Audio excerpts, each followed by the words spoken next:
राजा शिकार करता हुआ काफी दूर जंगल में निकल गया था। जब राजा ने पीछे मुड़कर देखा तो एक भी सैनिक उसे नजर नहीं आ रहा था। राजा सोच रहा था कि मैं काफी दूर आ गया हूँ और अब रात होने वाली है। जब अंधेरा हो जाएगा तो मुझे कोई भी दिखाई नहीं देगा। राजमहल में वापस जाना लगभग नामुमकिन था। तभी राजा की नजर एक झोपड़ी पर गई। उस झोपड़ी में से रोशनी आ रही थी। राजा ने सोचा कि चलकर देखना चाहिए वहां पर कौन रहता है। जब राजा झोपड़ी के पास गया तो अंदर एक बुढ़िया बैठी हुई थी। बुढ़िया खाने के लिए कुछ बना रही थी।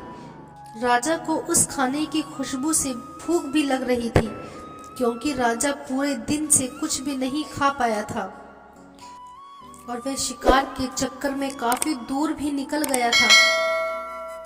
राजा ने झोपड़ी के अंदर जाने की जब इच्छा जताई तो बुढ़िया ने देखा कि बाहर कोई है।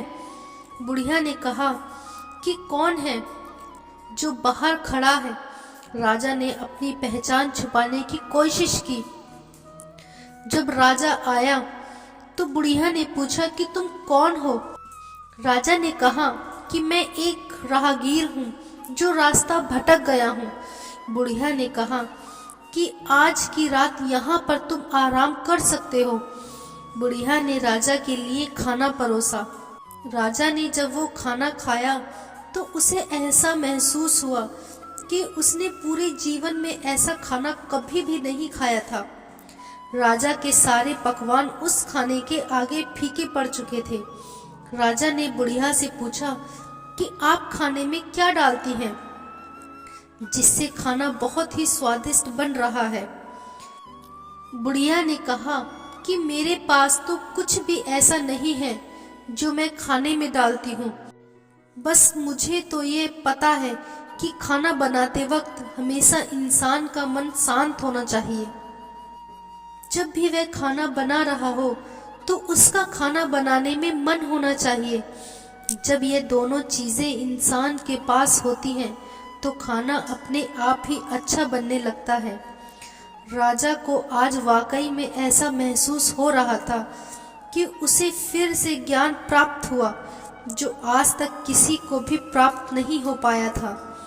राजा समझ चुका था कि जब हमारा मन किसी काम में लगता है तभी हम उस काम को अच्छा कर पाते हैं, और जब हमारा मन काम में नहीं लगता तो हम उस काम को कर भी नहीं पाते हैं। जब सुबह हुई तो राजा ने जल्दी ही जाने की कोशिश की और बुढ़िया के पास बहुत सारी मुद्राएं रखी और राजा वहां से चला गया। जब राजा महल में पहुंचा तो उसने अपने रसोइयों को बुलवाया और कहा कि आज के बाद से हमेशा खाना बिल्कुल सादा ही बनाना, क्योंकि जो स्वाद सादे खाने में है वह किसी और चीज में नहीं है। इसीलिए इंसान को भी हमेशा सादा ही रहना चाहिए। जितना सादा रहेगा उतना ही खुश रहेगा।